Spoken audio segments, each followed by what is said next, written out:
Abortion has been legal in England, Scotland and Wales since 1967. It allows a woman to have a termination of her pregnancy up to the 24th week. In 2007, 198,500 women from all kinds of backgrounds had an abortion in this country. About a fifth of them were teenagers. Many young people find it difficult to talk openly with friends and family about the subject. Often school is a more comfortable environment to discuss the issue and to learn more about the choices that are available should an unwanted pregnancy occur. An important aspect of sex and relationship education lessons in school is abortion education. It aims to give students the opportunity to explore and discuss all the major issues surrounding sex, pregnancy and abortion. This programme shows how some schools handle this sensitive subject. Leanne, what do you think your real choice would be? What would you do? I'd have an abortion. An abortion. What would you do? Keep it. You'd keep it. What would you do? Is your hand up? I don't have a clue. Right, that's actually very real. Wouldn't know. I would have the baby and give it up for adoption. Okay. For someone to decide that they don't want the child, as in to remove that life from someone, I think, to me, that's murder. It's the same as pulling up a gun and shooting someone. To me, that's what abortion is.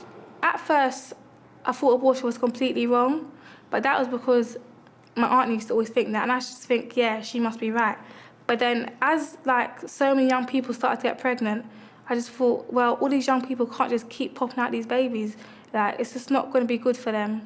Last time we were together, we were talking about abortion, and I said to you, what I want you to do is go and get some pictures of fetal development. What you should have is something that looks a little like this.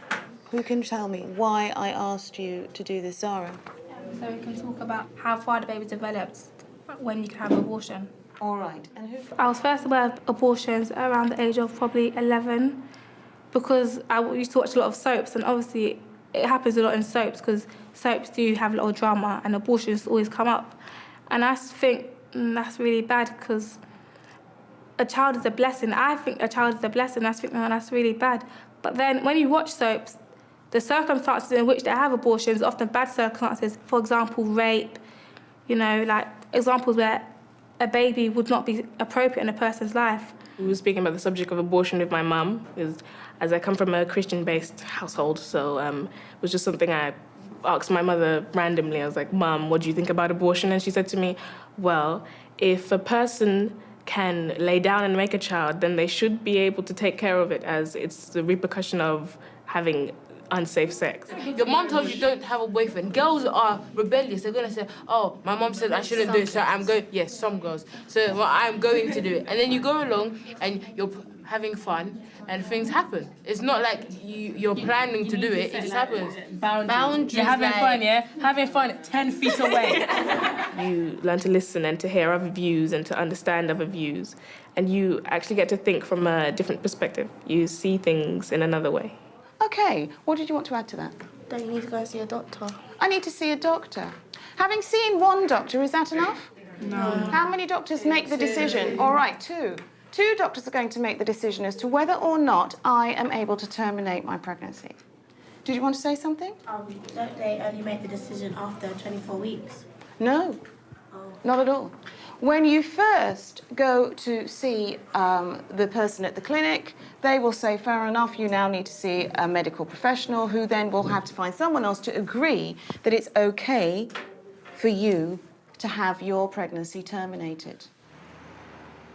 Around 90% of abortions take place before 12 weeks. Health services advise that it is important to get advice about pregnancy options as early as possible.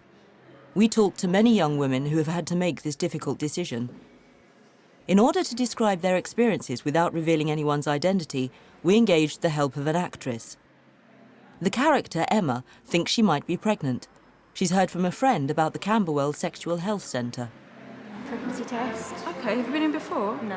Come with me, I'll get you booked in. Okay, thanks. What we've tried to create here is an atmosphere that's much more friendly and welcoming than sexual health services have traditionally been. The meeters and greeters, for example, that's a new role. That's about bringing people from behind the desks and welcoming people to the centre so that it's not intimidating, that people feel comfortable coming in. I mean, have a seat. Thanks.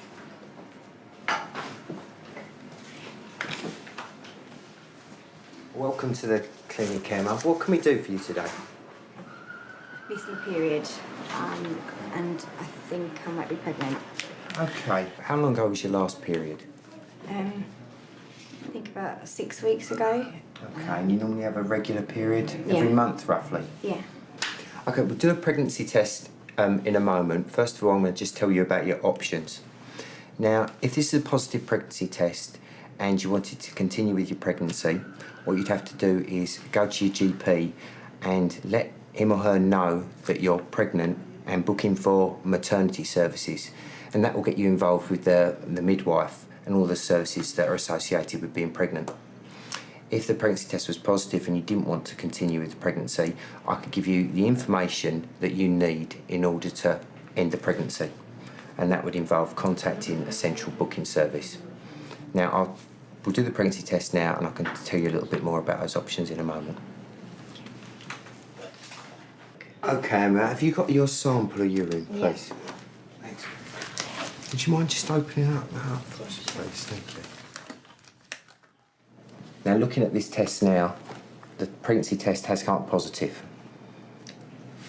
So, really we're in a situation of you considering what you want to do. You don't have to decide anything now, but you know your options in terms of continuing with the pregnancy, and I can give you a bit more information if you wanted to also consider not continuing with the pregnancy.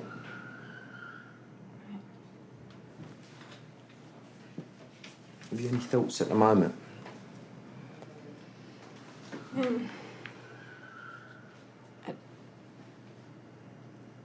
I don't want to continue with it. Okay. What's really important at the moment for you to know is that, you know, your choice is the most important thing at the moment. That's how we provide these services and how the termination of pregnancy service views women using the service. Your choice is the most important, and you're not going to go through a situation where you're going to be judged. You're attending a service where women are supported. And I think you'll get the necessary reassurance as you actually go through this process if you choose to. Okay. Now, what I'll show you now is some information about the central bookings service. What you need to do is, if you want to get in touch with them to start this process off, you need to give them a call on this number. The more that we can talk to young people in schools about sexual health and the issues that they might face, the better. I think that will also help us hopefully see over time and in the long term a big shift in attitudes towards sex, in attitudes towards sexual health, abortion, and an increase in knowledge and awareness about where to get help if you need it, and how to keep yourself safe and well, which is also really, really important. Ackland Burley School in North London is trying to help their students by listening to their concerns and involving them in developing school policies and classroom practice. When it came to reviewing the school's SRE policy, they wanted to hear the views of their students. They were given access to an outside advisor who worked with them to help express their ideas and get their thoughts and feelings down on paper. What do they need to know about sex? And what do they need to learn about relationships? If you could, put the things that you think they need to know about sex on the body itself, and then put the things you think they need to learn about relationships round the person, okay? They wanted to emphasize the element of relationships, emotions, feelings. Those are key issues for young people. And what we know historically is that often people have left school at 16 saying their sex education was too little, too late, and too biological. If we sort of imagine somebody who maybe didn't have such a wide choice because they didn't live in a city, what sorts of people do you think you'd recommend them to talk to? Parents. So parents are a good source, do you think, to talk to? If you feel comfortable, if they feel comfortable, and if there's nothing else. So yeah. Abortion, it's a very tricky subject to deal with. The primary thing was basically how it should be taught, and it also came up how we'd like whether we want abortion to be in the actual syllabus and everything with the PSHE lessons. Now it comes up in RE, but that's just mainly the moral issues of it and the different religious aspects of it and whether they disagree or agree. But we never sort of touched on the emotional and physical aspects of it, which is important. more important in some senses than the moral issues, I suppose. What did you have on yours? Abortion. Okay. It's in the body and outside the body. Yeah, I noticed that was quite clever. You wrote it across the board. Why in and out? Because there are emotional aspects and physical aspects which are quite, even. So the emotional aspects is making the decision of having the abortion, the moral issues. But, the physical aspects, is actually having it done, what are the costs? I think I'd like to learn more about the aftermath and how, when you have abortion, what that means for the future. Because there's rumours, I don't know if it's true at all, whether if you have an abortion once, you might not be able to have kids again. And I think the fact that I don't know if that's completely true or not is really important, because it needs to be part of your decision-making. Okay, so my name's Kate, and I'm here from Education for Choice. There are many myths surrounding abortion, and to help dispel them, a lot of schools invite guest speakers with sex education expertise to come in to talk to students about the facts. Before we get started, I always start off by doing some ground rules. As you know, abortion can be a pretty sensitive subject, so I think it's always good to lay down some rules. Do you guys know what I mean by ground rules? Yeah, so kind of... There are certain things that, as a guest speaker, I always want to make really clear. One is about respecting everyone's beliefs and everyone's opinions. Obviously, abortion's an extremely emotive subject, and I'm never there to change someone's mind about how they feel about it. I'm there to get them to think about some of the issues around it. There's so much misinformation out there.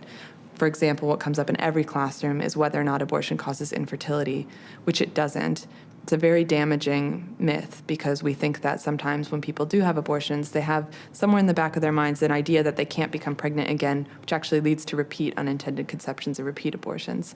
So there's the factual stuff, and getting that stuff out there and letting them know that there are evidence-based things, that abortion is safe, common, legal. Those are kind of the big three things that I always try to address. The main reason for having sex is basically having a baby, right? So basically, pleasure. Yeah, pleasure, whatever it's called. Yeah, but I'm speaking, right? Okay, so I was saying, yeah. So I wouldn't get myself into that situation in the first place. When I'm ready, I will do it. Okay, let me finish everything I've got planned in my life already. In 10 years' time, I see myself somewhere good, innit? I don't want to see myself pushing a baby. No way. No way. I don't want to do that. As a girl, we need to know all our options as women, because we have the right to do things like this, and we need to know what's the truth and what it's going to be like. We need to kind of understand exactly what it is before we make a judgment on it. And so if we can learn it in school, it's very helpful. Something like 1 in 3, possibly 1 in 4 women has an abortion. Now, if that's the case, in every class I teach, potentially 8 of them will have an abortion.